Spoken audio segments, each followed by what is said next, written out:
How to cancel Progressive Insurance online and via app. I am going to show you how you can easily cancel Progressive Insurance online and via app. First, open your Progressive account and make sure you are logged in. Depending on your insurance company, you may be able to cancel your policy by calling your insurer or agent.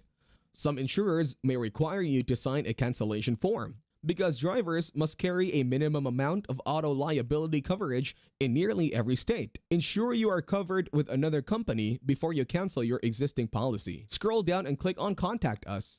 Click on Send Email. Select a topic. You can also call customer service at the provided number. You can also chat with them by clicking on Start Chat. Type your message as Cancel Progressive Insurance, then click on Send. You will see a response indicating that if you are looking to cancel a current Progressive policy, they are sorry to see you go.